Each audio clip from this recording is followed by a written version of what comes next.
आज हम बात करेंगे ब्रह्म मुहूर्त और 21 दिवसीय ध्यान विधि के बारे में। ये एक ऐसी ध्यान विधि है जिसका यदि आप मात्र 21 दिनों तक लगातार अभ्यास करते हैं तो आपकी कोई भी मनोवांछित मनोकामना, इच्छा या प्रार्थना पूरी हो जाती है।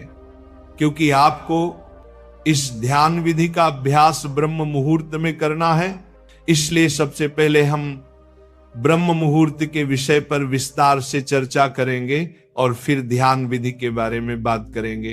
ब्रह्म मुहूर्त प्रातः काल के उस विशेष 1 घंटा 36 मिनट के समय को कहते हैं जो सुबह 4:24 से लेकर 6 बजे तक रहता है। लेकिन इस विषय में कुछ और भी मान्यताएं हैं।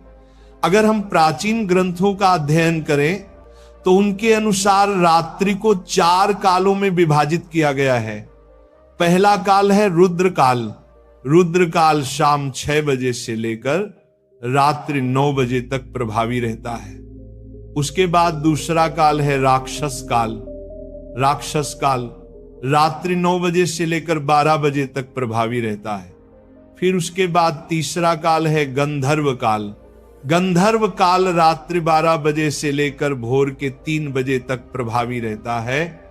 और फिर आता है चौथा काल, यानी जिसे अंतिम प्रहर भी कहा जाता है, वह है मनोहर काल। मनोहर काल भोर के 3 बजे से लेकर सुबह 6 बजे तक प्रभावी रहता है।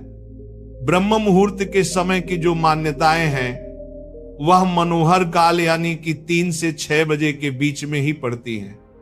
हालांकि विभिन्न देशों में सूर्योदय के समय में भेद रहता है, अतः कोई एक निश्चित समय ब्रह्म मुहूर्त का हर स्थान के लिए समान नहीं बताया जा सकता। लेकिन यदि आप मनोहर काल के बीच में यानी भोर 3 बजे से लेकर सुबह 6 बजे के बीच में किसी भी समय जल्दी उठते हैं तो ये समय अमृत वेला यानी ब्रह्म मुहूर्त का समय ही माना जाएगा। अगर हम ब्रह्म मुहूर्त का शाब्दिक अर्थ समझने की कोशिश करें तो ब्रह्म का मतलब होता है देव, अर्थात जो ज्ञान के देवता हैं, और मुहूर्त अर्थात समय खंड, यानी एक ऐसा समय जिसमें हम ज्ञान को समझने का प्रयत्न करते हैं। ज्ञान को समझने का जो समय है उसको हम ब्रह्म मुहूर्त कहते हैं। ब्रह्म मुहूर्त की बहुत ही महत्वपूर्ण चर्चाएं हमारे शास्त्रों में की गई हैं। ब्रह्म मुहूर्त में जो ब्रह्मांड है और जो देव शक्तियां हैं वे वातावरण में विचरण करती रहती हैं।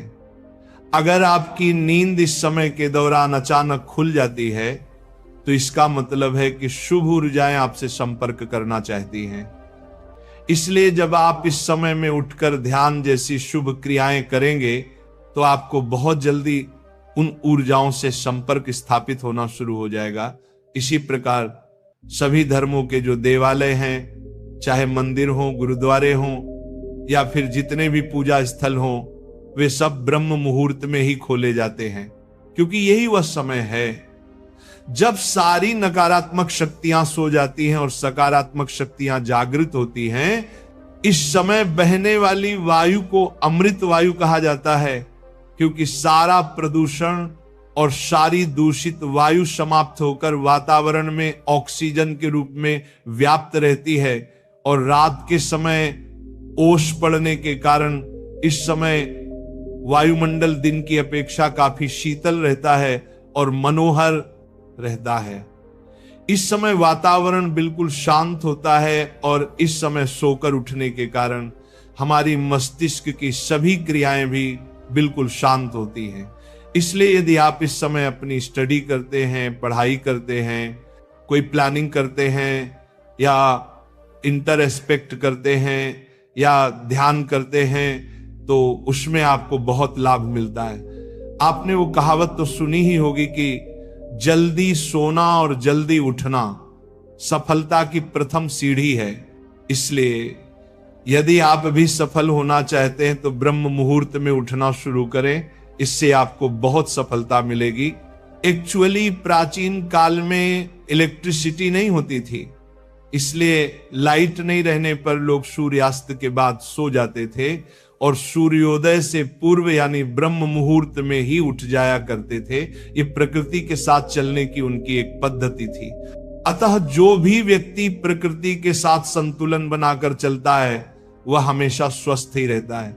और यह भी देखा गया है कि जो लोग प्रातःकाल जल्दी उठते हैं वे बिल्कुल स्वस्थ रहते हैं, और अक्सर वे लोग जो नाइट शिफ्ट में काम करते हैं उनको स्वास्थ्य संबंधी समस्याएं आने लगती हैं। कहने का तात्पर्य यह है कि अगर आप प्रकृति के साथ मेल झोल बनाकर चलते हैं तभी हम स्वस्थ रहते हैं, लेकिन अगर हम प्रकृति के खिलाफ चलना शुरू हो जाएं तो हमें शारीरिक रूप और मानसिक रूप से समस्याएं आनी शुरू हो जाती हैं।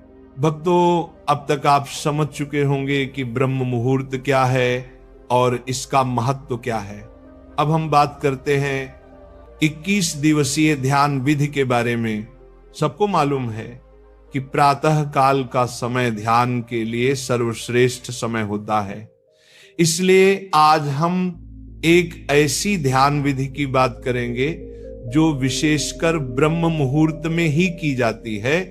यदि आप इस विधि को निरंतर 21 दिनों तक केवल 10 मिनट की अवधि तक हर रोज इसका अभ्यास करते हैं तो इन 21 दिनों के भीतर ही आपको इस विधि का रिजल्ट मिलने लग जाएगा। ये विधि विशेष रूप से आपकी कोई इच्छा, कोई मनोकामना अथवा आपकी कोई प्रार्थना जिसको आप पूरा करना चाहते हैं उसके लिए है।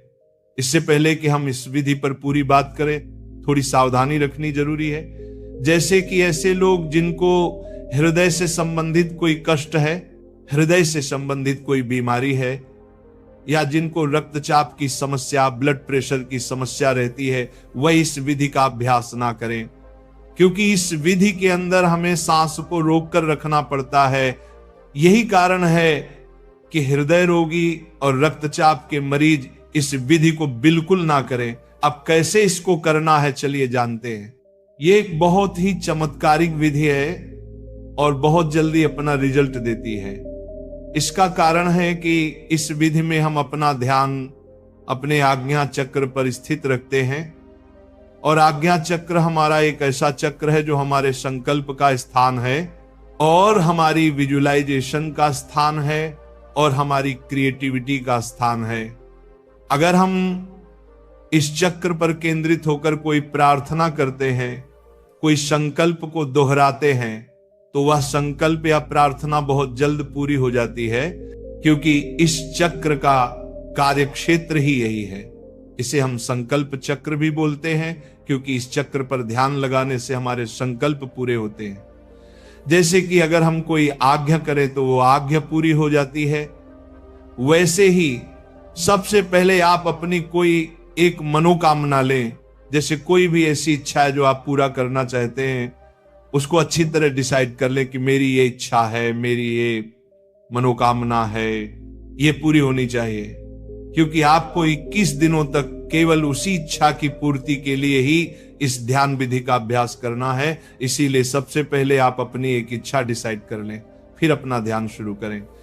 सबसे पहले अर्ली मॉर्निंग यानी ब्रह्म मुहूर्त के समय आप उठेंगे, और उठने के बाद फ्रेश होकर नहा धो लें तो अच्छी बात है, नहीं तो सिर्फ अगर मुंह हाथ भी अच्छी तरह से धो लेंगे तो भी चलेगा।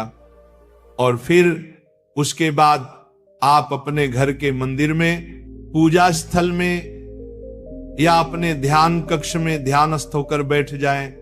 ध्यान रखें कि वो जगह ऐसी हो जहां से बाहर की प्राणवायु भी आपके कमरे के भीतर प्रवेश करती हो, क्योंकि इस विधि को हम प्रातःकाल ब्रह्म मुहूर्त में करते हैं। अतः इस समय आपको शुद्ध प्राणवायु की जरूरत रहेगी, तो ऐसे स्थल पर बैठना है जहां पर खुली हवा आपको अपने रूम में आती रहे। और जब आप ध्यानस्थ होकर बैठें तो कमर सीधी करके और गर्दन सीधी करके दोनों हाथों को घुटनों पर रखकर बैठ जाएं। इसके बाद मुट्ठी बंद कर लें और पहले 2-3 मिनट अपने मन को शांत करें और शरीर को स्थिर करें। जब आपका मन शांत हो जाए, शरीर स्थिर हो जाए तथा श्वास सामान्य हो जाए, फिर आपको अपना ध्यान अपनी आज्ञा चक्र पर लेकर जाना है। आज्ञा चक्र यानी कि दोनों भौहों के बीच में जहां पर हम तिलक लगाते हैं या स्त्रियां बिंदी लगाती हैं, उस स्थान पर आप अपने अवधारणा को, अपनी अटेंशन को लेकर आएंगे और वहीं पर पूरा समय आप अपना ध्यान बनाकर रखेंगे। अब आपको इसी जगह पर लगातार अपने मानसिक नेत्रों से इस स्थान को महसूस करते रहना है। जब आप अपने मानसिक नेत्रों से इस स्थान को महसूस करते रहेंगे तो अपना ध्यान यहां पर बनाए रखेंगे। फिर आप एक लंबी गहरी सांस भरेंगे और लंबी गहरी सांस भरकर उसको अंदर ही रोक कर रखेंगे। जब आप अपनी सांस को अंदर भरकर रोक लेंगे और उस दौरान आपका ध्यान भी आज्ञा चक्र पर टिका रहेगा, उस समय आप अपने इष्ट देवी देवता या गुरु का चित्र अपने आज्ञा चक्र पर देखेंगे और अपने इष्ट देवी देवता या गुरु का चित्र अपने आज्ञा चक्र पर देखते हुए और सांस को अंदर रोक कर रखते हुए आप प्रार्थना या संकल्प करेंगे या अपनी इच्छा को दोहराएंगे। जो भी आपकी इच्छा है, एक लाइन में उसको दोहराना है कि हे गुरुदेव या हे मेरे परमात्मा, जिनको भी आप मानते हैं, उनके आगे आप प्रार्थना करेंगे कि मेरी इच्छा पूरी हो। और तब तक आप उस इच्छा को दोहराते रहेंगे जब तक आपके अंदर उस सांस को अंदर रोक कर रखने की क्षमता है। वो सांस आप 10 सेकंड भी रोक सकते हैं, 20 सेकंड भी रोक सकते हैं या फिर 30 सेकंड भी रोक सकते हैं। जितना हो सके मैक्सिमम टाइम तक बिना कष्ट के आप अपनी सांस को अंदर रोक सकते हैं। इसके बाद ध्यान आज्ञा चक्र पर बनाए रखेंगे और अपने मन की आंखों से अपने इष्ट देवी देवता या गुरु का स्मरण करते रहेंगे और बार बार अपनी इच्छा को रिपीट करते रहेंगे तब तक जब तक कि आपकी सांस अंदर रुकी हुई है। जब आपको लगे कि इससे ज्यादा आप अपनी सांस को अंदर नहीं रोक सकते तो फिर धीरे से मुंह से सांस को बाहर निकाल देंगे। याद रखें कि आपको अपनी सांसों को नाक से भरना है और बाहर मुख से निकालना है। इस तरह एक चक्र हुआ। फिर आप 15 या 20 सेकंड तक थोड़ा सा रेस्ट करेंगे और सामान्य स्थिति में बैठे रहेंगे। रेस्ट के बाद तुरंत दूसरा चक्र शुरू करना है, यानी कि फिर से एक लंबी गहरी सांस भरना है, सांस को अंदर ही रखना है। फिर अपने ध्यान को आज्ञा चक्र पर टिकाना है। इसके बाद अपने मन में इष्ट देवी देवता अथवा अपने गुरु का चित्र निहारना है और इन सभी चीजों के साथ दोबारा अपनी प्रार्थना को फिर से रिपीट करना है। अपने संकल्प को, अपनी इच्छा को फिर से दोहराएंगे और तब तक दोहराते रहेंगे जब तक आपकी सांस अंदर रुकी रहेगी। और जब आपको लगे कि इससे ज्यादा आप सांस को नहीं रोक सकते तो सांस को मुंह से बाहर निकाल दें और फिर कुछ सेकंड तक रेस्ट करें। इस तरह ये 2 चक्र हुआ। ऐसे आपको लगातार बीच बीच में रुक रुक कर कुछ सेकंड रेस्ट करते करते अपनी इच्छा को बार बार दोहराते जाना है और लगभग 10 मिनट तक आपको ऐसा करना है। 21 दिनों तक हर रोज करना है, क्योंकि यह एक पूरी विधि है। इसीलिए आपको 21 दिनों तक सच्चे मन से इसे पूरा करना ही करना है, तभी आपकी सारी इच्छाएं पूरी हो सकती है। अगर आपने बीच में मिस कर दिया या छोड़ दिया तो आपकी मनोकामनाएं पूरी होने की संभावना कम है। आखिरकार ऐसा क्यों होता है और इस विधि की साइंस क्या है? पहली बात, हमारा आज्ञा चक्र, जैसे मैंने आपको पहले भी बताया है, यह हमारा संकल्प का स्थान है, यह हमारे विजुअलाइजेशन का स्थान है, यह हमारा आज्ञा का स्थान है, तभी इसका नाम आज्ञा चक्र पड़ा है। इसलिए जब हम इस स्थान पर आकर कोई आज्ञा करते हैं, कोई प्रार्थना करते हैं या फिर कोई संकल्प करते हैं तो वह आज्ञा, वह संकल्प, वह प्रार्थना पूर्ण हो जाती है। हम जो भी आज्ञा चक्र पर केंद्रित होकर कोई ऐसी चीज की डिमांड करते हैं तो वह डिमांड पूरी हो जाती है, क्योंकि यह इच्छा पूर्ति का स्थान है। और दूसरी बात, जब हम इस प्रकार से सांस को अंदर रोकते हैं तो क्या होता है, इससे हमारी पूरी बॉडी में एक इमरजेंसी की सिचुएशन आ जाती है। जब हम इतनी देर तक सांस को रोकते हैं तो क्या होता है, हमारा दिमाग रुक जाता है, हमारे विचार रुक जाते हैं। ऐसा क्यों होता है? ऐसा इसलिए होता है क्योंकि अब आपके पास लग्जरी नहीं है आराम से विचार करने की। अब एक आपातकालीन स्थिति है, ऐसी स्थिति में आप विचार नहीं कर पाएंगे। इसलिए जब आप अपना सारा ध्यान अगर किसी एक चीज को चुनकर लगाएंगे तो उसी स्थान पर आपका ध्यान लगा रहेगा, यानी कि आपका मन पहले से ज्यादा एकाग्र हो जाएगा। तो जब आप सांस को भरकर रोकते हैं तो ये दूसरी महत्वपूर्ण चीज है। और तीसरी बात यह है कि जब आप इस प्रकार एकाग्र हो जाते हैं और बार बार अपनी मनोकामना को रिपीट करते हैं तो क्या होता है, इससे धीरे धीरे आपकी वह इच्छा आपके चेतन मन से अवचेतन मन में चली जाती है। यानी वह इच्छा 1 दिन बाद, 2 दिन बाद या 3 दिन बाद जो विचार आप बार बार दोहरा रहे हैं वो आपके अवचेतन मन में जाना शुरू हो जाता है, जो हमारे मन का गहरा तल है। और अगर आप किसी विचार को अपने अवचेतन मन में यानी कि अपने सबकॉन्शियस माइंड में उतार देते हैं तो लॉ ऑफ अट्रैक्शन के अनुसार वह इच्छा आपकी पूरी हो जाती है।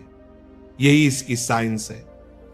इसमें तीनों चीजें विशेष रूप से कार्य करती हैं।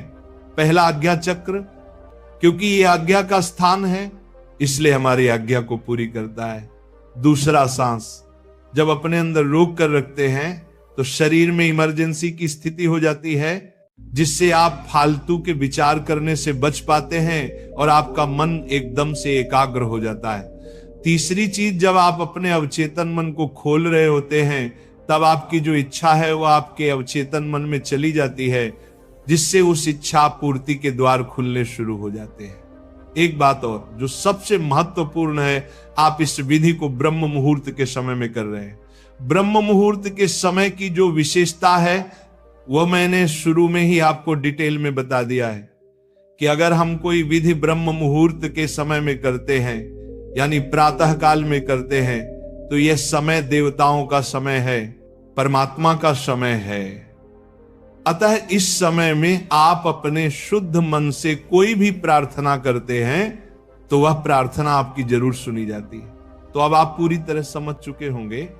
अगर आप भी किसी संकट में फंसे हुए हैं और उस संकट से बाहर निकलना चाहते हैं तो उस संकट से बाहर निकलने के लिए आप इस प्रकार से ध्यान करें। या आपकी कोई बहुत जरूरी, कोई आवश्यक इच्छा है, कोई मनोकामना है या कोई जरूरत है जिसे आप जीवन में पूरा करना चाहते हैं, तो उस इच्छा या जरूरत को आप इस विधि से अपने जीवन में पूरा कर सकते हैं।